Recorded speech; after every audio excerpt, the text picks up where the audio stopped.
Hi, this is Sajid Khan. स्वागत है आप सभी का मेरे यूट्यूब चैनल sajidsoft.com में। ये सी प्रोग्रामिंग इन हिंदी का लेक्चर नंबर 4 है, जिसमें हम बात करने वाले हैं वेरिएबल के बारे में कि वेरिएबल क्या होते हैं, वेरिएबल को कैसे डिक्लेयर करते हैं और वेरिएबल का क्या इम्पोर्टेंट है प्रोग्राम में। तो सबसे पहले डेफिनेशन हम देखते हैं कि वेरिएबल है क्या।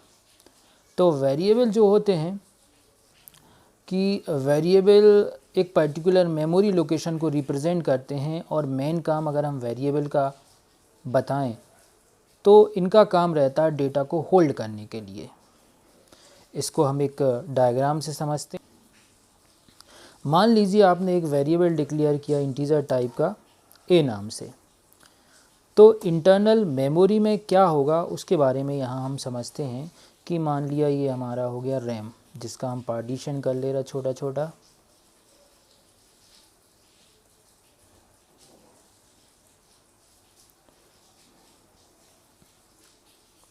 और ये हमने उसका पार्टीशन कर लिया।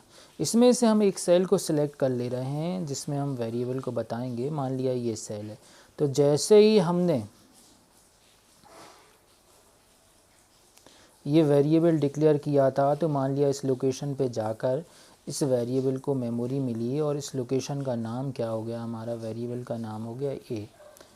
और अगर हम इस ए वेरिएबल को कोई वैल्यू देते हैं तो ये वैल्यू जो है वो यहाँ आकर इस लोकेशन पे स्टोर हो जाएगी और इसका अपना एड्रेस कुछ और हो सकता है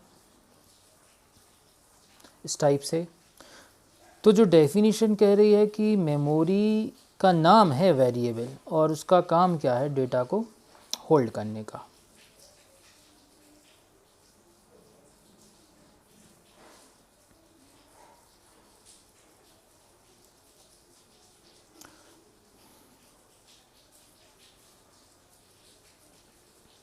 इसके बाद अगर हम आगे देखें इसकी डेफिनेशन में कि जब भी हम किसी वेरिएबल को डिक्लेयर करते हैं तो वेरिएबल डिक्लेयर करने के समय हमको सबसे पहले डेटा टाइप बताना पड़ता है और उसके बाद वेरिएबल का नाम लिखते हैं और उसी के साथ हम एक सेमीकोलन के साथ उस लाइन को टर्मिनेट करते हैं। जैसे कि अभी हमने देखा एग्जांपल में कि हमने एक इंटीजर टाइप का वेरिएबल लिया था ए और उसको टर्मिनेट किया था सेमीकोलन से। जब भी हम वेरिएबल को डिक्लेयर करते हैं अपने प्रोग्राम में तो हमें कुछ बातों का ध्यान रखना पड़ता है कि जितने भी कीवर्ड्स प्रोग्राम में हैं उनमें से किसी भी कीवर्ड्स को हम एज ए वेरिएबल नाम यूज़ नहीं कर सकते हैं, किसी भी ऑपरेटर को हम वेरिएबल की तरह यूज़ नहीं कर सकते और सेपरेटर को भी वेरिएबल की तरह यूज़ नहीं कर सकते। और जब भी हम वेरिएबल को डिक्लेयर करते हैं तो जो डेटा टाइप होता है और वेरिएबल का नाम होता है उन दोनों के बीच में हमें कम से कम एक स्पेस रखना कंपलसरी है। अगर हम एक स्पेस नहीं रखते हैं तो प्रोग्राम में हमें एरर मिलेगा। इसको भी एक एग्जांपल से समझते हैं। माना कि हमने एक वेरिएबल लिया इंटीजर टाइप का और वेरिएबल का नाम है सम। कोई दिक्कत नहीं है, ये हमारा वेरिएबल डिक्लेयर हो गया, इसमें कोई प्रॉब्लम नहीं आएगी। दूसरा एग्जांपल अगर हम देखें कि एक और हमने वेरिएबल लिया मान लो फ्लोट टाइप का और यहाँ पर हम स्पेस देना भूल गए और बाकी सिंटैक्स सही है, तो यहाँ पर इस वाले लाइन में कंपाइलर जो है वो एरर जनरेट करने वाला है। तो इस टाइप का डिक्लेरेशन जो है वो अलाउ नहीं है, इस टाइप का डिक्लेरेशन अलाउ नहीं है। कम से कम वेरिएबल के बीच में एक स्पेस का होना ज़रूरी है। मैक्सिमम कितने भी हो सकते हैं लेकिन मिनिमम एक स्पेस का होना ज़रूरी है।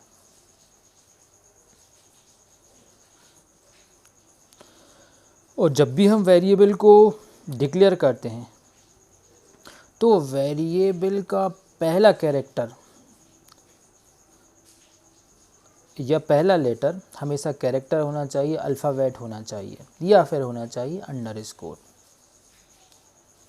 वेरिएबल का नेम कभी भी डिजिट से स्टार्ट नहीं होगा। फॉर एग्ज़ाम्पल जैसे कि हमने एक वेरिएबल लिया इंटीजर, यहाँ पर हमने लिया a1, कोई दिक्कत नहीं है, इसमें कोई प्रॉब्लम नहीं आएगी, इट इज़ गुड। और हम देखते हैं, मान लो हमने एक वेरिएबल लिया जिसका नाम हमने लिख दिया 1 सम। ओके, तो यहाँ पर हम देख रहे हैं कि सम नाम का एक वेरिएबल जिसका टाइप है फ्लोट, लेकिन वेरिएबल की स्टार्टिंग में अगर हम देखें तो हमने एक डिजिट लगा दिया, तो यहाँ पर कंपाइलर जो है वो एरर जनरेट करेगा और इस टाइप का डिक्लेरेशन प्रोग्राम में अलाउ नहीं है। दूसरा मैंने कहा अंडरस्कोर अलाउ है, बिल्कुल अलाउ है, आपकी कोई भी वेरिएबल ले लें और अंडरस्कोर लगा के उसको लिख दें तो इट इज़ वैलिड, इसमें कंपाइलर कोई एरर जनरेट नहीं करेगा।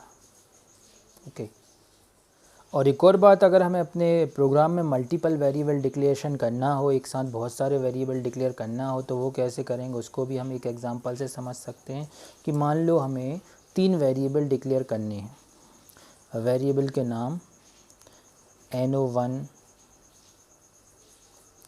no2, no3, हम इस टाइप से तीनों वेरिएबल एक साथ डिक्लेयर कर सकते हैं। बस हमें वेरिएबल के बीच में कॉमा सेपरेटर का यूज़ करना है।